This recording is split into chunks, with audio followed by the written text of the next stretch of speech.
Hey, welcome back, guys. I'm Ray Podcast. Happy Friday to you. We got Grant here. We also have. Elijah. Thanks for tuning back in. We're just going to kind of tackle a little bit of the highlights here. You see the Pistons jersey, we're rocking the Pistons jersey. We're feeling pretty good today. We got Cade Cunningham last night, as well as a couple other, Big Ten local guys we've been watching play for a while here. So we're just going to kind of recap draft, kind of mainly talking about the Pistons, as well as, a couple of the bigger trade that happened last night, and just overall NBA talk. It's kind of an exciting time to be a Pistons fan, exciting NBA time in general for, all of this young talent to come in. So, I just kind of want to throw it to you. How do you feel about the draft as a whole? How do you feel about how the Pistons are standing after this? I think it was a great draft. I think, at least from my experience, like between this year's draft and last year's draft, it's probably one of the couple of the best drafts that the Pistons have had, in quite a while.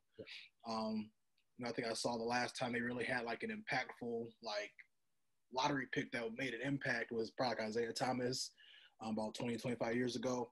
But yeah, definitely huge fan of the Cade Cunningham pick. I know there's a lot of talk about how they might be looking at Jalen Green and Evan Mobley. But I think they just want to do their due diligence, just making sure they were choosing the right option. And that was just a great pick. I think he'll fit in perfectly. I've been hearing a lot of comparisons to Grant Hill, just because he had a great all-around game. Bigger guy, just longer individual that can play at the point guard, shooting guard, or small forward. And I just love, what they're able to do, in the second round.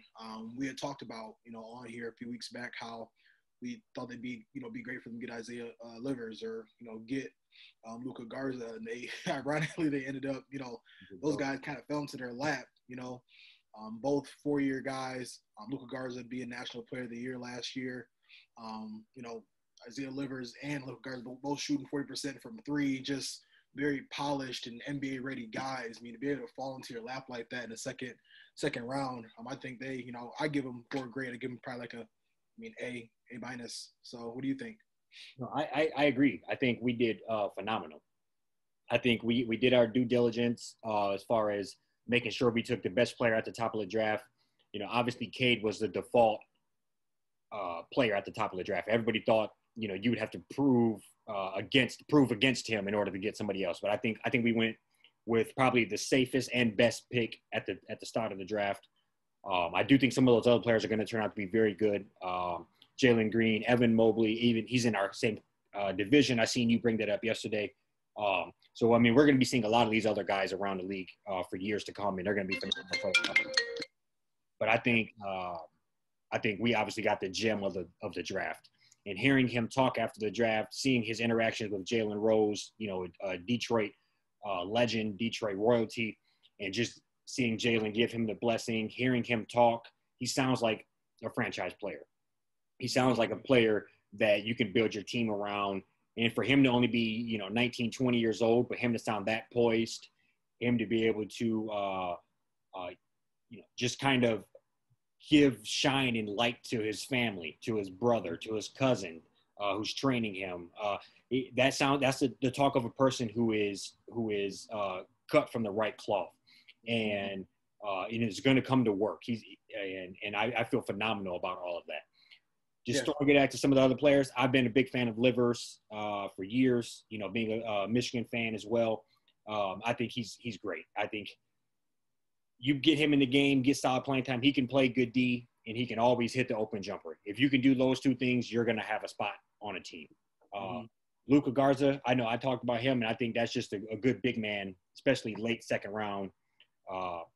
That has an offensive game. He's a 4-year guy. He's a little bit, a little bit mobile, can get up and down the court. He's not a big brute. So I think overall, I could begin to see the picture of what they're putting together of the team that they want to have. So as a fan, I'm beyond excited. Yeah, absolutely. No, I agree with all of that. And I think they filled some very significant holes.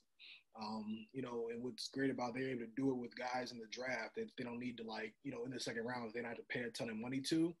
So they can really, I feel like these guys are just great fits. I think they'll go right in, be rotational guys, play, 15, 20 minutes, a night, give or take. And I'm gonna say too, I think this is the first time I've ever been excited about summer league.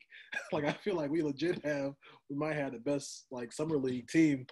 I'm not sure if like Sadiq and Isaiah Stewart or play. I know for sure Killian I think Killian will play. I think he should definitely play if he's not gonna play. But it's just gonna a lot going on. I mean, this is something that, especially being the state of Michigan, Detroit sports have been on the decline, for quite a while now. So it's great to just kind of have, see some small wins kind of coming into play here. Agreed. I think, I'm not typically horribly excited about the summer league. I think the last time I really watched some games would have been like when Lonzo was coming in the league. I know I was kind of excited, wanted to see what he could do in that summer league. And but I think Killian Hayes should definitely play in the summer league. I think him being that young, him not being on their Olympic team now, you need some real-time experience with players that are NBA talent.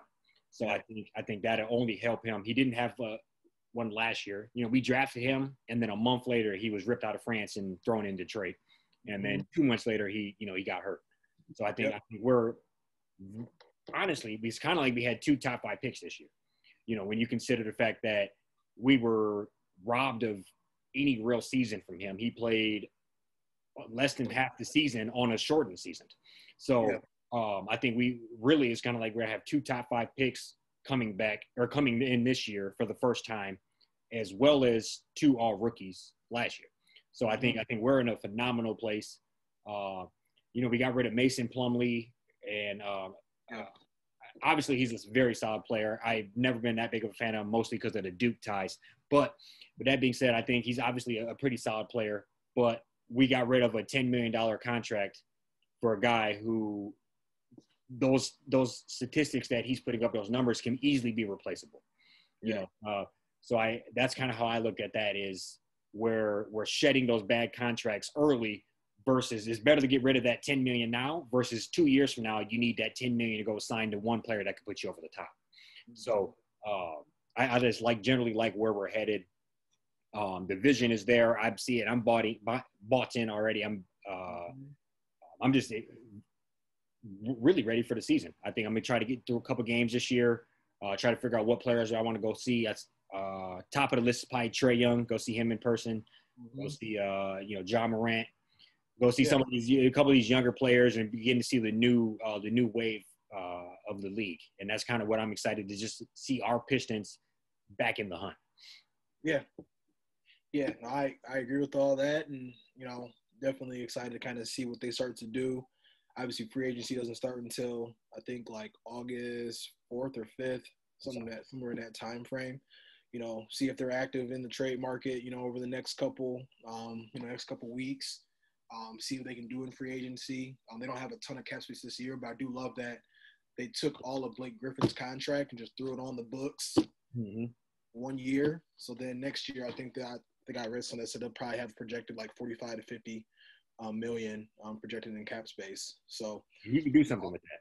Yeah, it's better to rip the Band-Aid off and in one swoop than it is to do the Josh Smith, who we just started paying last year. Yeah, he hasn't been on our team in 6 seasons. So it's better just to rip it off all at once. It sucks and just take your loss and then you're back in the hunt sooner rather than later. So I agree, and I think we're playing the trade roles to our advantage, and I think your Lakers